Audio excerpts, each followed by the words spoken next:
et dans un bâtiment. Nous, c'est l'option qu'on a prise pour les raisons de sécurité, pour les raisons sanitaires, parce que les élevages sont quand même dans un bâtiment et ne sont pas confrontés à des éventuels problèmes à l'extérieur, tels que la grippe aviaire, même si on ne l'a pas ici. C'est pour ça que nous, on a choisi le modèle volière. Mais demain, la réglementation interdira la consommation de la coquille.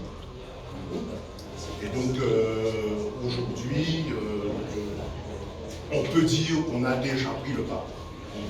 Voilà. Alors, je ne vous parle pas que de l'œuf parce que, par ailleurs, je suis aussi représentant de l'interprofession en élevage. Et puis, nous avons prévu dans cette séquence d'inviter aussi les représentants Alan, Cannes, pour pouvoir échanger rapidement, parce que je crois que vous n'avez pas d'autres séquences à l'école. Très rapidement, sur la partie viande élevage, on a ces 2-3 dernières années un petit déclin, mais avec les institutions, les services de l'État et d'ailleurs collectivités, départements, on est hyper concentré pour faire remonter. Ça donne qu'on parle. Ouais. Je vous ai une question. Pourquoi ils sont tous ensemble comme ça? Excellente remarque. Alors justement, tous ceux qui font et qui prônent, on va dire, le bien-être animal, ils estiment qu'elles sont souvent dans les cages trop serrées, sauf que la poule, comme le mouton, c'est une espèce grégaire. Elle a besoin d'être à côté, j'ai presque envie de vous dire, collée. Voilà.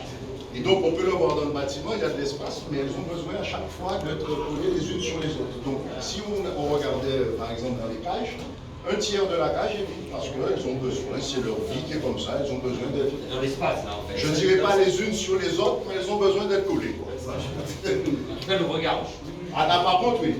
Oui. Par contre, oui. Et puis là, le fait qu'elles soient toutes dirigées vers nous, c'est qu'elles ont vu qu'il y avait de l'activité dans la salle. Mais elles ne pondent pas où est-ce qu'elles sont ou elles pondent de... Non, elles ont des cages de pompe qui sont au niveau de l'étage. Et ensuite, elles y vont directement?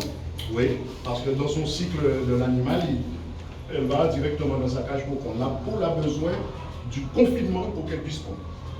Elle ne peut pas, là, comme ça, se mettre à pondre, en plus, surtout si on est là. Un peu d'intimité. Un peu d'intimité. Ensuite, les œufs sont récupérés ici, ils partent dans un centre d'emballage qui est de l'autre côté, ils sont mis sur palette et le lendemain, tel que demain, ils vont être récupérés par un camion et envoyés, cette fois-ci au centre, où on va conditionner en œufs de 6, 12, 24, ce que le consommateur recherche pour avoir. En tout cas, on n'est pas au niveau de. Oui, c'est clair. Trop de poulet, trop de cuisse de poulet, trop d'ailes d'Inde. Il faut que nous puissions arriver à produire localement. Ça, c'est un combat qu'on va mener ensemble.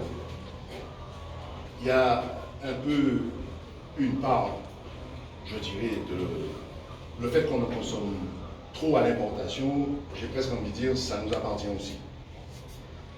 Et j'aime pas toujours dire ça, mais il y a une part de réalité. Si nous ne sommes pas capables de nous mettre d'accord, et c'est le cas de l'œuf, une poule pondeuse, elle a une durée de vie. Alors pas une durée de vie au sens où elle va mourir, je dirais une durée de vie de rentabilité. De rentabilité, oui. Et donc on va réformer par exemple ce bâtiment. Si on ne se parle pas, nous producteurs d'œufs, et qu'on réforme tous en même temps, on rajoute de la pénurie. Et c'est pour ça qu'il est essentiel. Ah, vous rajoutez la pénurie parce que pendant un certain temps. Ah oui, si tous on se met à réformer en même temps parce qu'on ne sait pas parler, d'où la nécessité de la structuration, d'où la nécessité de se parler un minimum, eh bien forcément on va créer de la pénurie à la pénurie.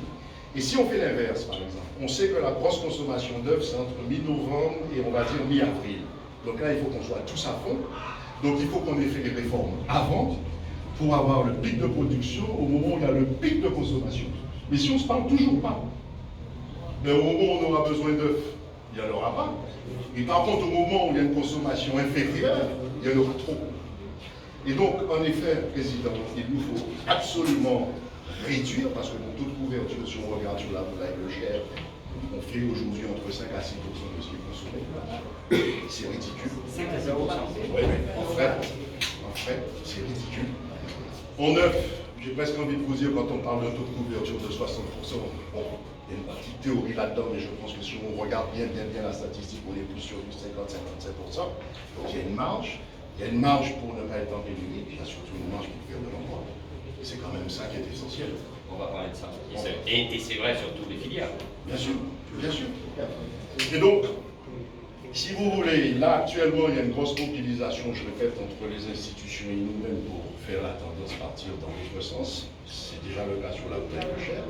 on produit un peu plus, la courbe est inversée, il nous reste à avoir les autres espèces. Et puis bon, il y a aussi, je dirais, la souveraineté alimentaire, ce n'est pas que la partie viande d'élevage, mais aussi bien sur les autres filières, fruits et légumes. Je sais que Manu est là. Manuel Gérard, secrétaire général de l'IWAFER, l'interprofession guadeloupéenne des fruits et légumes. Et nous, c'est vrai qu'on peut insister sur l'importance de les filières, et nous, c'est une interprofession